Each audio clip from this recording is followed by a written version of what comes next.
Hey guys, this is Eric Broadus. I'm back again with another video. I am going to be talking to you today about how to make your dream come true. In making your dream come true, step one is first have an idea, a vision, or a concept.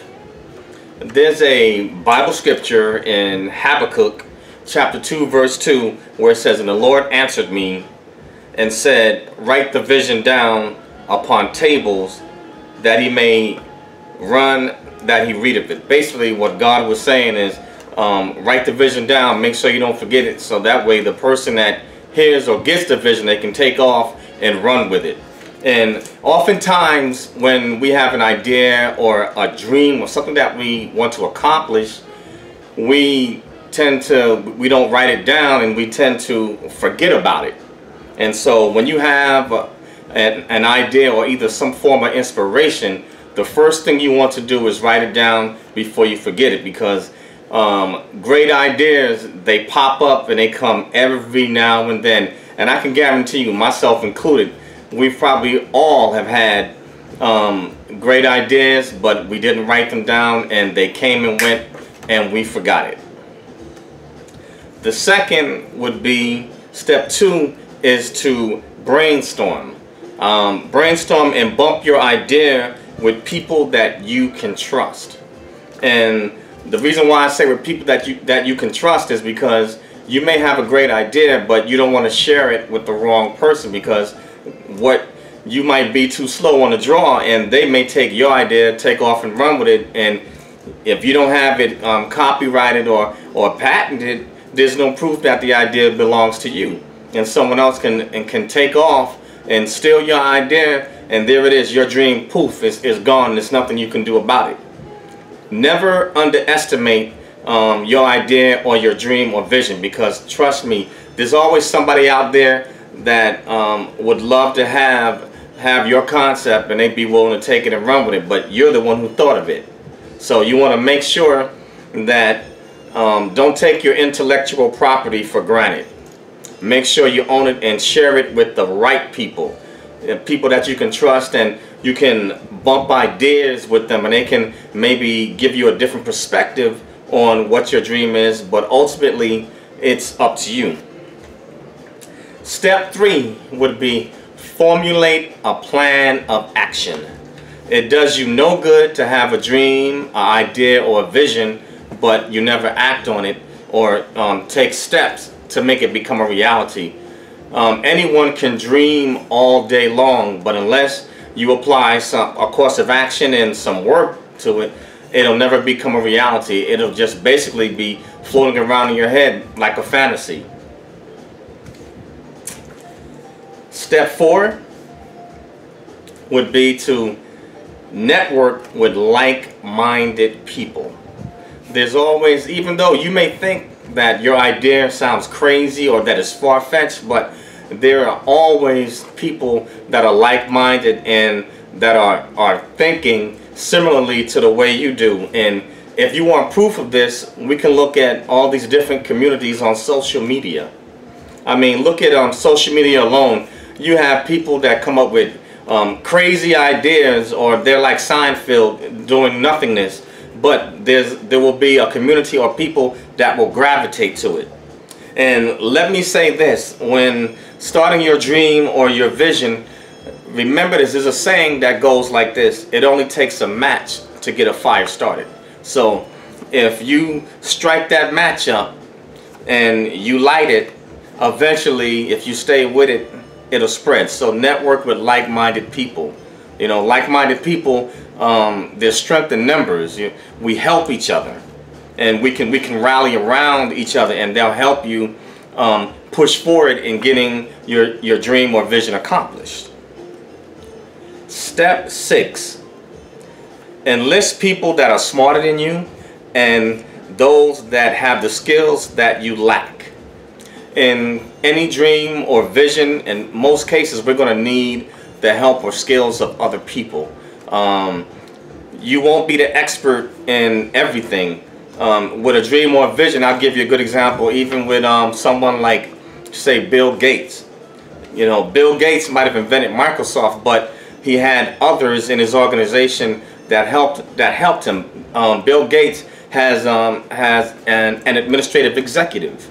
I can pretty much guarantee you Bill Gates does not take care of all of the administrative side of his house. He has someone to do that for him. He's not the expert in everything. So you want to make sure you get people that have the skills that you lack. If you know that you're weak in a certain area, find someone who can, if you find someone who has that skill, who's able to do that. You know, if you are not good, say, on the administrative side, then find you someone that's a good administrator. If you know that your strength might be speaking, but maybe in terms of accounting or numbers, you're lousy at it. So find you someone that's good with numbers, that can crunch numbers. You know, find those that are someone that's smarter than you, and others that have the skills that you lack. So you can fill in all the pieces, and all those pieces together make a whole to getting your dream and your vision accomplished. Let's see, step number 7, expect haters. Let me say it again, expect haters. In most cases, when you have a vision or a dream that you want to go forward with, most of the time we think that the people that are the closest to us are going to support us or back us up, and many times, unfortunately, that's not the case. So you want to make sure you develop some thick skin, and you got to have heart. You know, when it's all said and done, you can have a vision or a dream, but it's what's in your chest. You have to have heart to stay the course and continue going, especially when those that are closest to you, sometimes they don't always stand with you. And sometimes you're going to have to stand alone, or you may have to go outside your particular group to get the help and resources that you need. In most cases, we are one or two people away from success. So I highly encourage you, expect some haters. If you set your vision forward and you don't find no haters, then maybe you may not be doing too much. But 9 times out of 10, whenever we step forward on a vision or an idea, there are going to be people that say that we can't do it. And so I want to encourage you, step forward. A millionaire told me many years ago that you don't know what you have in you until you use it. So give yourself a chance, step out, and believe in yourself. Next step, be consistent. Be consistent. Anything that's worthwhile, there's going to be some struggle with it. Be prepared to struggle. Adversity produces diamonds. If you take a piece of coal and you put enough pressure on it, eventually a diamond will come out. But without that adversity or pressure, it just remains cold, it's dark, and it's covered up. You don't get to see that diamond that's in the rough. And so accomplishing your dream or your vision, you are that diamond in the rough. So expect some adversity, because if you stay the course with it and be consistent, it will produce a diamond.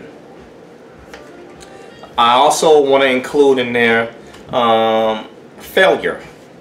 Failure is a key part to success. So if at first you don't succeed, try again. Let me give you some notable people that failed before they became successful. These are the coal that became a diamond. First, I want to mention Michael Jordan. Michael Jordan was cut from his high school basketball team. I believe it was in his sophomore year.